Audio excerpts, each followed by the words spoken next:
Chapter 463. Bang! The two switched positions in the air, and Diana once again saw an opening. The silver bracelet was imbued with immense power, and she punched Superman in the stomach. Even though he had a body of steel, this punch was enough to make Brother Superman bleed. Thea glanced at Louise without batting an eyelid. She didn't know if this punch would affect their happy life in the future. Superman realized that he was at a disadvantage when it came to fighting moves, and he instantly changed the rhythm of his attacks. He began to use his powerful physique, and instead of pursuing any moves, he used pure strength to drive his speed. His fists rained down on Diana like raindrops. As he became more serious, the frequency of his punches increased, and the yellow sun's energy absorbed in his body naturally overflowed. On this dim planet, it looked like a sun that was gradually heating up and glowing. It was getting brighter and brighter, as if a wheel of fire had risen from the horizon. Diana also refused to show weakness. She threw away the fire god's sword, and her silver bracelet of protection sensed her fighting spirit. Although it was not unsealed, a steady stream of divine power began to fill her body. She did not have the scorching heat of the sun, only the belief of protection. Streaks of silver light appeared on the surface of her body and hid in her body, and she attacked Superman. One of them shone brightly, and each of his punches carried great power. The other was like a bright moon in the sky, unparalleled in defense, and could also mix in a fatal counterattack. After fighting in the air for less than a minute, they landed on the ground. Aerial combat was not suitable for this kind of attack. Every time Superman threw a few punches, Diana only needed to fly back a few centimeters to make Superman's attacks useless. Similarly, Diana's attacks were the same, and it really went against the original intention of sparring. Entering the ground battle, Diana's martial arts skills were finally displayed to the extreme.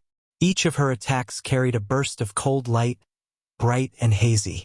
In a short period of time, Superman took 2 punches and 1 kick. What a pity! Thea sighed. What's a pity? Even though Thea had cast Farsight on Louise, she was still dazzled.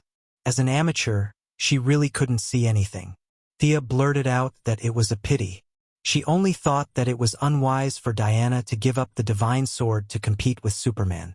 However, she also knew that it was reasonable to give up the divine sword after giving up the shield. For Diana, it was better to be empty-handed than to play with a one-handed sword. In the future, the fire deity would forge 2 one-handed swords for her. Perhaps dual-wielding was her future path? Thea, can you do this as well? You're a deity too? Louise asked with lingering fear as she watched the 2 of them dig trenches in the ground and open holes in the mountain from time to time. The eldest young mistress laughed. This question was too unprofessional. What should she say? Bragging that she was a demigod would be too much of a show-off, and there was no need for that. I'm just an ordinary earthling. I can't compare to them. Ha-ha. Louise rolled her eyes at a place where she couldn't see. Normal people? Who are you kidding? I'm an ordinary earthling, okay? Especially when Superman and the others were fighting farther and farther away. Thea could only control the materialization under her feet to catch up with them. This further confirmed Louise's thoughts. She was the only ordinary person among the 4 of them. As the energy used by the 2 of them increased, the destruction of the planet began to show. Superman had already scanned the area with his supervision early in the battle. This planet did not even have many microbes, let alone intelligent life. He had no qualms about destroying it. Diana was even more so. As long as she was not an earthling, the life and death of extraterrestrials had nothing to do with her. Even if the planet was destroyed, the few of them could go back. They had no qualms about fighting. Ah! Diana exerted force with both hands, lifting up an entire piece of the ground and throwing it at Superman. Such a crude way of fighting suited Superman's intentions perfectly. He raised his right fist and jumped up, punching through the flying object. At the same time, not to be outdone, he looked left and right. Suddenly, his eyes lit up. He flew to the side, exerted force with both hands, and pulled up a mountain that was dozens of meters tall and weighed hundreds of tons from the ground. When he raised it above his head and was about to throw it, he suddenly noticed something. His eyes could not help but look into the distance. Diana reacted quickly. She realized that something had happened and stopped attacking. Seeing Superman lifting a mountain like a gorilla, Thea wanted to laugh. When she saw the change in their expressions, she also noticed that something was wrong. She switched to her supervision and looked in the direction Superman was looking. After searching for 1,500 kilometers, Thea finally noticed something strange. 2 alien spaceships landed on the surface of the planet one after another. The first spaceship was equivalent to the crash of a fugitive, and the second spaceship was the pursuers if nothing unexpected happened. Little death-courting expert landed on the ground with Louise. She did not know what had happened. She looked at Superman nervously. What's the matter? Diana could see very far. 1,500 kilometers was also within her range. She just needed to fly high. Thea truthfully told the 2 girls what she had seen. Louise was even more certain that the capitalists were not telling the truth. How could an Earthling like you see 1,500 kilometers away? Superman put down the mountain regretfully. It was tiring to keep lifting it. What should I do? Or should they meddle in other people's business? Did they say anything? Can you hear them? Thea asked Superman. As the only man present, Superman listened seriously. He was a little speechless. I can hear them, but I don't understand their language. So troublesome. Thea let out a long breath. Even running to a deserted planet to watch a show could cause such a drama. This proved that Superman and Diana were very lucky to be the children of the world. If she was here alone, she could just retreat. Diana might be able to take care of the matter in front of her. Even if she was thousands of kilometers away, she might not care. Unfortunately, Superman and his wife were also in the group. These 2 were enthusiastic people. They were the kind of people who could not sleep if they did not take care of other people. Thea could only bite the bullet and join in. She glanced at the 30 or so people in front and behind. They were all armed with technological weapons, but she could not tell how strong they were. She could understand a few mainstream alien languages. If she really could not, she could translate through the light ring. The only thing that limited her was that her hearing was not that good. She softly chanted an incantation and released Morgan Le Fay's reality simulation. She then released a water mirror spell, projecting the movements and voices of the other people onto the mirror. It was convenient for her to translate in real time. She saw a group of people chasing after the person in front. The person in the back shouted from time to time. The person in front was tightly covered. There seemed to be lead in his clothes. It was impossible to tell who he was. Thea listened for a while and smiled bitterly. She could not understand. She could only take out the light ring. After listening for a while, she said to them, "The person in front is the Princess of Tamarin. She's called Corian.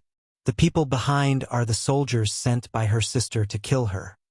Chapter 464. The vendetta within the royal family, the antagonism between family members, and the influence of Earth's movies and TV series made it easy for them to analyze some of the inside stories here. Everyone could see the intentions in each other's eyes. Save them.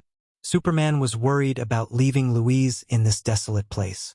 However, neither he nor Diana had the ability to take his girlfriend and fly at high speed while protecting her safety. The big burden was handed over to Thea again, who asked her to have so many tricks up her sleeve. She conjured a plane and carried her straight into the distance. 1,500 kilometers passed in the blink of an eye for them. They arrived at the scene of the battle almost at the same time.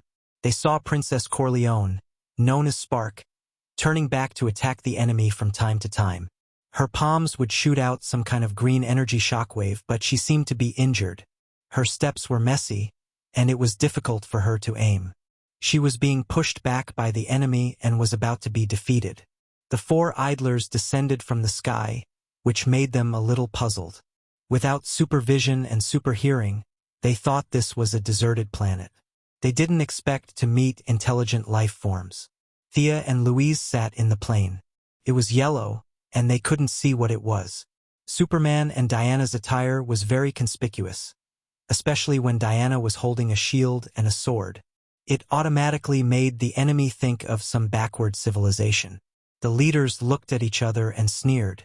In their hearts, these guys who had descended from the sky were most likely the natives of this planet. They were the kind of primitive people who only had strength but didn't know what technology was. Princess Spark, who was not far away, had the same thought. She hurriedly shouted for the four to run. Although they didn't speak the same language, Superman could still judge from the other party's behavior that the one in front who told them to run was a good person, and the group behind who raised their technological weapons were bad guys. There was nothing to say. Fight! He was already a little angry when a good battle was interrupted. There was no need for him to tolerate this group of ignorant people. However, he still had a sense of propriety. He didn't even use 30% of his true strength. Diana was also unhappy with the way the pursuers looked at her. She also rushed forward unhappily. By the time Thea wanted to help, she discovered that the enemies were already lying on the ground. The two of them played around and defeated all the pursuers. Amidst the wailing sounds, the only one left standing was Princess Starfire. Princess Spark took off her helmet, revealing a head of red hair and orange skin. If one ignored her skin color, this woman could be considered a great beauty according to Earth's aesthetic standards. Thea translated a few sentences, but she soon realized that the princess was too talkative. She was a little annoyed by her repeated questions. Why don't you just learn it yourselves?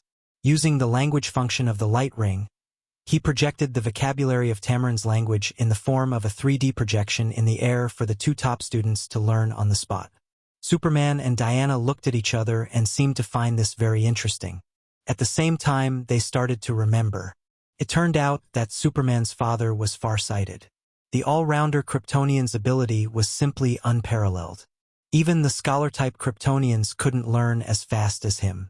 Tamarin's language, which was much more difficult than Earth's language, was mastered by Superman in less than 30 seconds.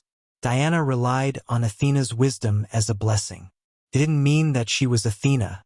Although she was also learning with all her might, she was still slower than Superman by more than 2 minutes. Although he was a little slower, mastering an alien language in 2 minutes still surprised Louise. She felt that the gap between her and Clark was a little too big. Don't tell me you learn things very quickly too? While Superman and Diana went to ask Starfire, she whispered to Thea. Thea was now approachable and seemed to be full of hope. She was a completely different person from the cold and arrogant person she was when she was being interviewed. To be honest, Louise felt that it was easy to deal with her now. Vaguely understanding what she meant, Thea chuckled. I don't have such a strong learning ability. It took me 5 years to go from college to a doctorate. Louise nodded to herself. Although going from college to a doctorate in 5 years was quite an exaggeration, it was still within her acceptable range. Superman didn't finish off the enemies on the ground. Starfire was also a typical righteous person who didn't want to kill her own people. After Superman invited her to stay on Earth temporarily, she thought about it and agreed. With the battle interrupted, the few of them lost interest. Thea directly teleported back home and helped Princess Starfire find a place to stay. Only then did they say goodbye to each other. Is there something you need? Diana asked softly after everyone left. There is something. A guy who I'm not sure if he's a friend or an enemy left me a message. I have to go and help him, Thea said with a gloomy expression. Knowing that she didn't want to go into detail, Diana didn't press her. The two kissed and said, "Come back soon." Thea nodded, put on the yellow light ring, and flew out of the atmosphere. When she came to an uninhabited planet, she opened the communication channel of the yellow light ring. A 3D projection that was as tall as a human appeared. It was Sinisto. After a uniform input of energy, the projection began to speak. Thea Quinn, when you see this video, I will no longer be in this world. Although working with you isn't pleasant, it won't be annoying.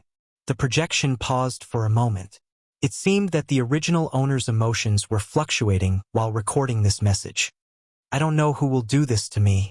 Is it the Guardians, Hal Jordan, or someone from the Yellow Light Corps? Everything is unknown. I've experienced glory and was once the center of attention. I was the kind of hero that the Green Lights thought of. Now I'm considered a traitor, a tyrant. These are all trivial matters. I only know that I have to protect my home planet, Kaluga. That's a responsibility that's higher than my life, higher than anything else. The Yellow Lantern Corps is shrouded in fear. When I'm not in this world, their existence will destroy my home planet. Help me take care of Kruga.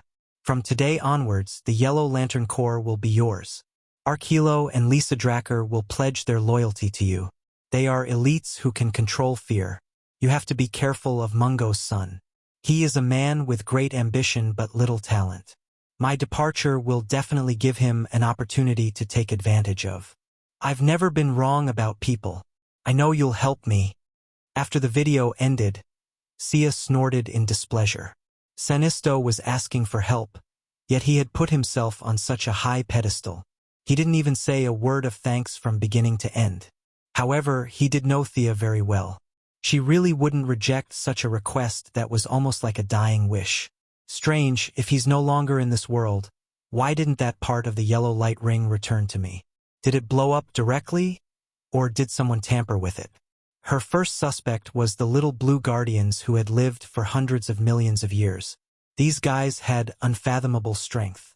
It was hard to say if they were controlling something behind the scenes.